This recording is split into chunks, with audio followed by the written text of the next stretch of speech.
Hello and welcome to another video. So today we're going to take a look at a Puppet Portalcraft deck. I've been wanting to take a look at one of these for a while and couldn't get one together. Talking to a guy called Zoro through the Shadowverse Discord. This is the deck that he's come up with. He's done a bit of playtesting, modifying of other deck builds so far, and this one is actually pretty solid. I've had not the best luck with it. It's pretty moderate just because it is a Portalcraft deck. The draw power is great. Shining Bell Ringers work super effectively against Burn Rune because they are out of that 3-shot range that most burn cards are. Other than that, it's quite enjoyable. Like I said, luck hasn't been the best, but it's fun, it works, it can be quite quick, and you can usually play a single line of play. Of course, I will give you the heads up, the first game I'm going to show you, I play Entity on 1 as a shocking play, and I shouldn't have done it, and I make a huge mistake. But that's fine, so we'll get right into it and check it out. So, first match, Dragon. As I mentioned earlier, just a moment ago, playing Entity on 1, worst thing I could have done. I didn't think about it and just threw it because it was one drop, and that was really bad. Sometimes I do things like that when I'm playing and just don't pay attention to my play and end up doing something stupid like that. I'm sure you guys are used to that by now. After all, not everyone is perfect. Other than that though, this deck is pretty solid. You are trying to use something like Hamlin quite often on your puppets. Also on your Icarus, I find it's quite good just because you can use them. Of course, this isn't a straight Puppet deck. Puppet doesn't have enough support to really have its own straight out deck. So having to mix in some artifact cards just to take up that little bit of slack is really quite fine. You can get around that pretty easily. So Dragon Horde, they go for Maelstroms. This leads me to think it's a PDK dragon, so really Entity wasn't going to make much difference just because their damage really would be small pings. And of course the aim with the puppet deck is to produce puppets and try and line up a Noah so you can storm them down and win. There is a few other ways you can kind of go about it, whether you block out your automations and slowly deal 4 damage, or use the Emeralda just to boost your damage in general so you can clear and push forward. They are the few options you've got with this deck.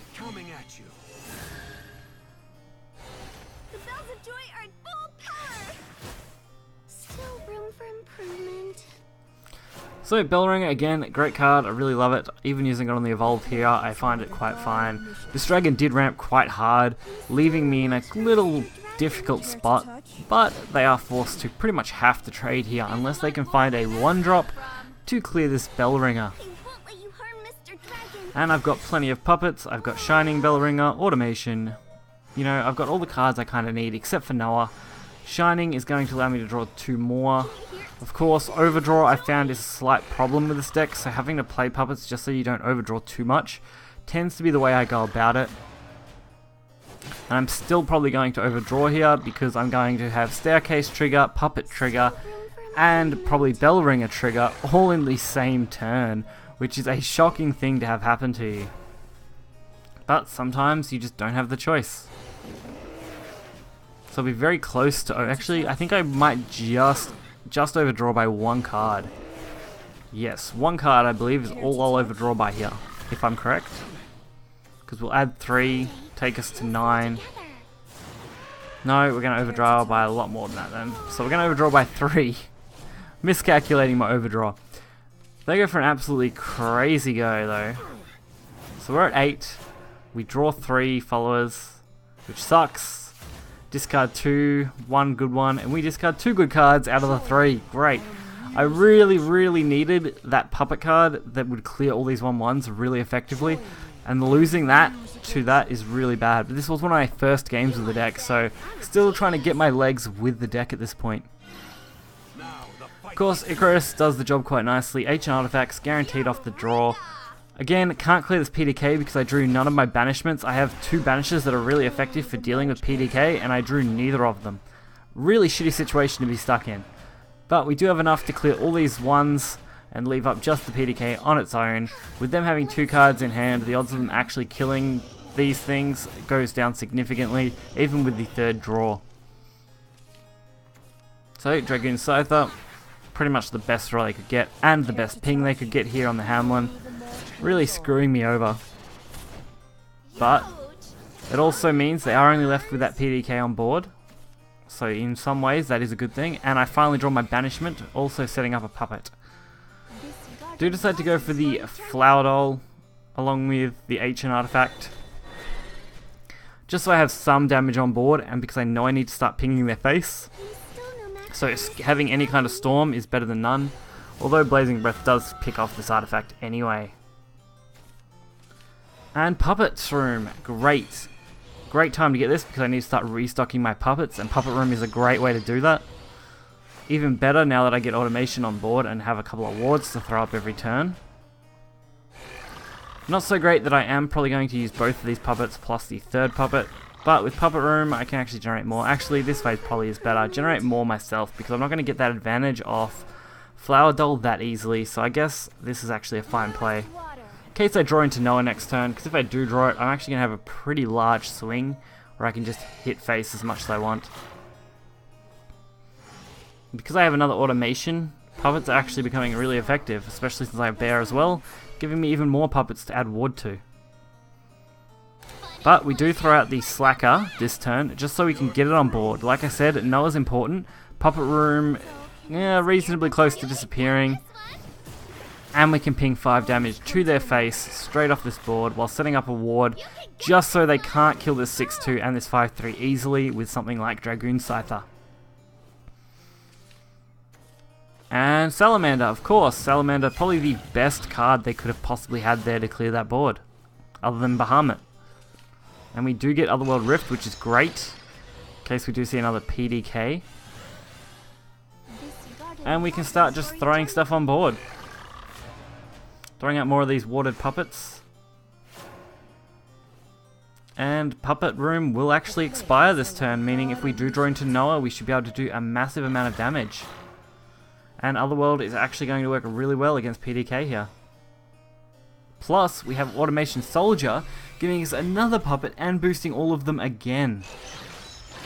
Meaning all our puppets now have ward. This is what I mean by alternative win cons. You can actually set yourself up fairly well using automation just to basically block out damage and deal damage at the same time. And Imperial Dragoon with 1 card in hand isn't going to clear this board, although it will be able to remove at least 2 things from it. But getting through that warded puppet, not a fun time. What once was ours is ours again.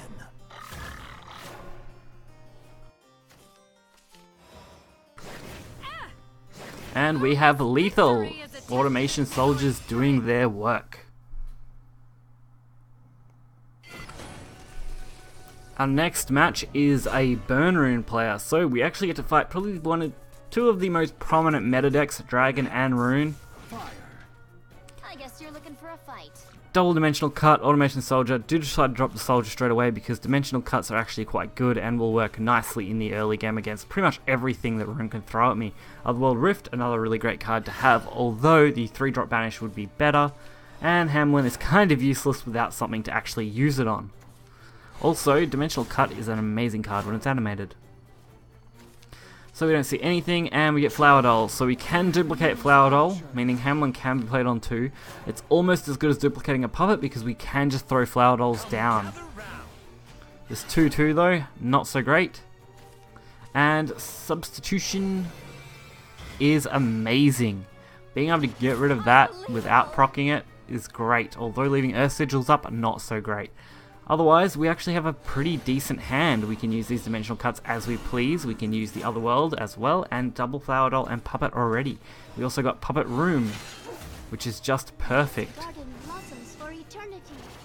So, get a Flower Doll out now. I'm not too worried about using their recyclability, although I would keep that in mind when you are playing them. Sometimes you just want to use them to gain puppets, other times just playing them out normally is fine too. So, Golem can be removed by Dimensional Cut. I mean, Dimensional Cut is going to be able to clear it through its resonance ability. Lining that up nicely worked out really well. And we finally have Noah, which means Puppet Room is going to be probably the best course of action. Just because once Puppet Room expires, we will be pretty much on turn 9. I think we'll actually be on turn 8. So we'll be very, very close. So all we got to do is stock up on a few puppets and build up our army to go face. The more we can go face, the better puppets feel. Halo Golem again, dealing 3 damage. We've got to be careful because this burn is going to start hurting quite badly. And because of how many puppets we can generate here, maybe sacrificing a couple into this golem wouldn't be the worst course of action for this matchup. Although Entity is also pretty good, and Otherworld Rift is a fine banish, just so we can hold on to those puppets. There was a few decent options. Although Entity isn't that good until you get into a situation like this where you're going to take at least 4 damage. So really, at best, we're going to negate 2 damage here, provided they evolve. If we don't clear something, which of course clearing something should be pretty important. So we have more puppets than we could possibly need. Probably a good idea to start dumping a couple because we are going to get 1 off Puppet Room this turn. We are going to get 1 from Puppeteer. We don't want to have too many cards in our hand because then we will overdraw, especially if they kill this Doll. We don't want to be in another situation like last game where we overdraw too many cards and just don't have what we need. Some of the best combos is definitely comboing the puppets with, obviously, Vengeful Puppeteer, or comboing it with Staircase. Staircase and puppets together work really effectively because they are classed as destroyed. Now, Substitution does get to clear that, and I'm not so lucky. I do throw 4 puppets into this 4/4 because on its evolve, even though it will only deal 3 damage, I am a little worried about them just slamming down even more damage. Especially when I am this close to having victory anyway, especially since with Noah and 3 puppets, that is enough to deal 13 damage in a single turn. Because we get 8 for the 4 puppets, and we get 5 from Noah with the evolve. So it's actually more than enough, and this is why I tried to avoid dying. Because it would have put me, I think, at 1 at that point in the game, and I didn't want to be in that point going into the next turn, just in case they happen to have something else. But with these, we have just enough to close out this Burn Rune game and end our opponent's life right here, right now. Noah finally gets his time to shine with his evolve and his little puppets all going face for victory. Awesome. So hopefully you guys enjoyed it. So again, I'd like to give a shout out to Seru from the Shadowverse Discord because he basically built this deck on his own, maybe with a few inspirations from other decks because I have seen similar ones, but he's put his own spin on it for sure. Otherwise, I've enjoyed it. It definitely has some room for improvement, I think, mainly just around numbers, but I don't think you could optimize puppets too much just because we don't have the cards to deal with them. As I mentioned, Staircase and puppet combos, Bell Ringers are great for dealing with burn, and other things are just amazing. You got double banishes at different costs. Also, Otherworld can pull your artifacts from Icarus. Icarus can pull its own artifacts. You've got your Slacker to deal extra damage, and you've got Vengeful Puppeteer and things like that. So overall, I actually really love this deck. While it may not be the strongest deck currently in the meta, it's definitely one that you can have some fun with and play, especially since it is reasonably budget orientated, running absolutely no legendaries and only a few golds. So hope you guys enjoyed the video. Check the links in the description below, hit that like button and subscribe, and I will catch you guys next time. See ya.